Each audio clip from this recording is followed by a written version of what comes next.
Eu vou começar apresentando o conceito de fibra óptica. Fibra óptica é basicamente transmissão de dados em alta velocidade. E justamente por essa alta velocidade e por uma melhor conexão, muitas pessoas que usam a internet hoje em dia estão optando por essa. Também é muito comum estar sendo usada em meio de telecomunicações, justamente por ser mais eficiente e econômica do que os cabos de cobre. Bom, apesar da fibra óptica ter se concretizado só recentemente, desde a antiguidade que existe essa ideia de se comunicar através da luz. Nessa época eles usavam espelhos, tochas e outras coisas que geravam luz ou que se interpunham ao sol para se comunicarem. Porém, essa ideia foi pro lixo quando a chuva, neve e outros distúrbios atmosféricos começaram a atrapalhar essa comunicação, junto com o fato de o emissor e o receptor ter que estar bem visíveis um pro outro.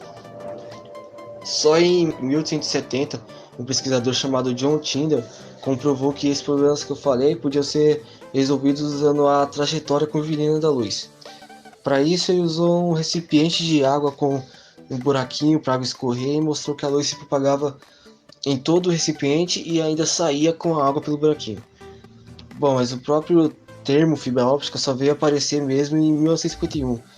Depois que o povo já estava há bastante tempo esperando tecnologia melhor, veio o holandês Abraham Van Hill e os ingleses Narinder Singh Kepen e Harold Hopkins, criando umas fibras de vidro com revestimento para guiar a luz e imagens num tal de fibroscópio que ainda foi utilizado na medicina.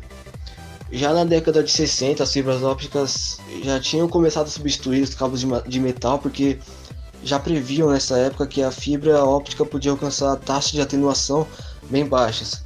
A atenuação, no caso, é a perca de sinal por quilômetro. No caso, a atenuação bem baixa é que perde menos sinal a cada quilômetro.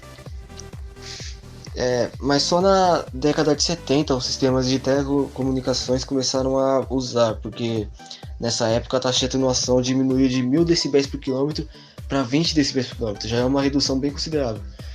E a gente percebe que essa década de 70 foi a década para fibra óptica quando a gente vê que nessa mesma década foi possibilitado o surgimento de transmissão por fibra óptica através do aperfeiçoamento dos dispositivos emissores, tipo LED, laser e afins.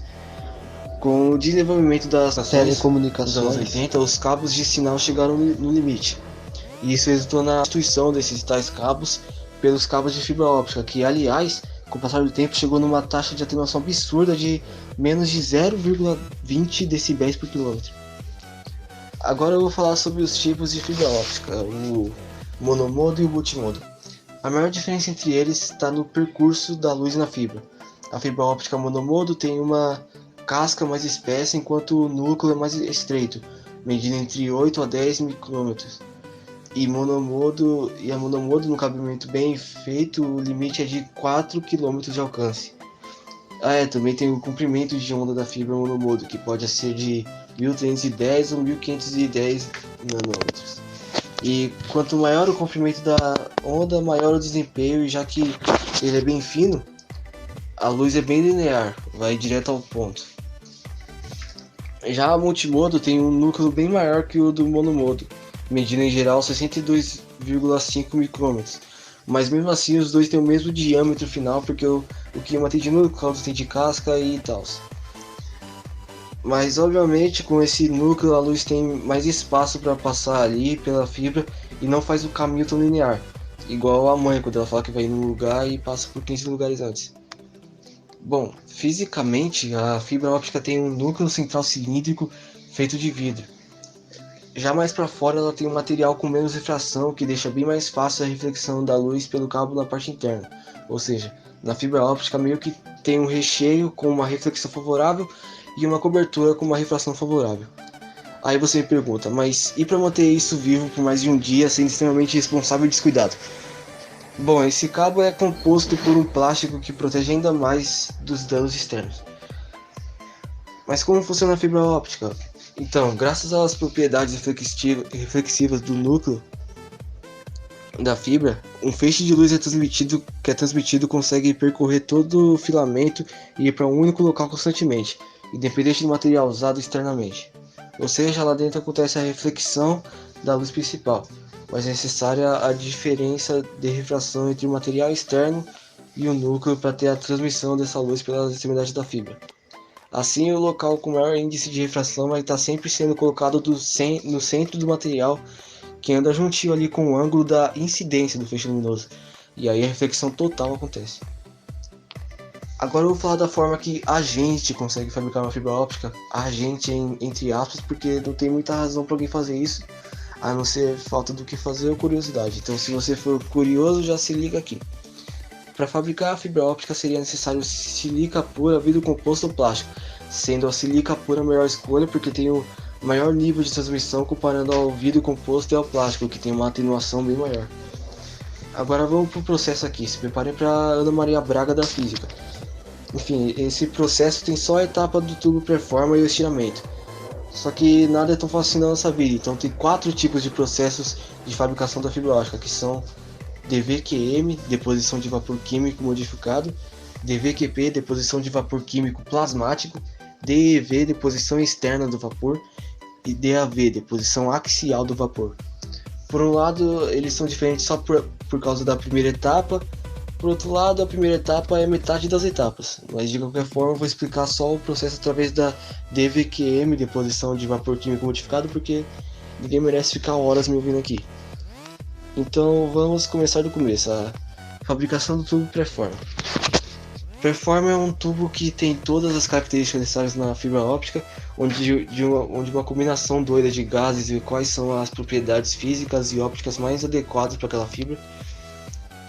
O tubo de sílica vai ser a casca da fibra óptica na posição horizontal, enquanto isso no interior promete gases cloretos do tipo SiCl4, que é o tetracloreto de silício, o GeCl4, que é o tetracloreto de germânio, e PoCl3, que é o cloreto de fosforila em concentrações controladas. Não vai meter igual doido não, senão não vai dar certo. Aí tu tira um queimador, não sei de onde, e vai passando ele no decorrer do tubo, indo de perto para longe, até a temperatura chegar em 1500 graus Celsius no interior do tubo. Essa é a tal da deposição. Agora é só fechar bem o tubo colocando o queimador a 2000 graus Celsius para a parte externa não interferir de nenhuma forma na parte interna. Agora a segunda etapa, o estiramento ou puxamento. No estiramento, a pré-forma é levada para uma tal de torre de puxamento e fixada no alimentador que coloca ela no forno de grafite a aproximadamente 2000 graus Celsius, fazendo o escoamento do material e já formando um capilar de vidro, mais conhecido como a nossa querida fibra óptica. Nos levando agora para o puxamento em si da fibra. O diâmetro da fibra vai depender da velocidade de alimentação da pré-forma naquele forno de grafite que você provavelmente nunca ouviu falar, e da velocidade de bombinamento da fibra. Aí tem um medidor óptico a laser que controla essa velocidade aí. E só com essas dimensões corretas a fibra vai ter que passar por um processo de proteção com os materiais protetores e tal, e no final do processo a fibra vai ser finalmente colocada numa bobina. Agora eu vou dizer as utilidades. Primeiro temos transmissão de dados, já que a fibra óptica pode ser usada para transmitir dados de internet, telefone, televisão, rádio, etc. Temos obtenção de imagem, já que com a fibra óptica dá para obter imagens em lugares de difícil acesso. E temos os sensores, já que com a fibra óptica é possível construir uma variedade de sensores capazes de aguentar feias temperaturas, pequenas deformações de solos, frequências de luz, concentração de luz e etc. A seguinte temos as vantagens. Temos uma velocidade maior comparado ao cabeamento de cobre.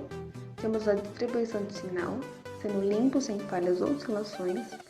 Menos interferências eletromagnéticas, já que os cabos são feitos de vidro. Uma maior área de cobertura, sendo a fibra óptica só começa a ser percebida após 40 km, enquanto o fio de cobre é 100 metros. Uma resistência maior, possui uma durabilidade maior em comparação ao fio de cobre. Temos a proteção. Esse modelo de conexão acaba possuindo uma rede muito mais segura. Agora temos as desvantagens, que apesar de serem poucas, ainda existem. Primeiro temos a disponibilidade, já que esse modelo não consegue chegar em todas as áreas, e temos o preço, já que por ser muito melhor do que o cabeamento de cobre, essa internet acaba sendo mais cara.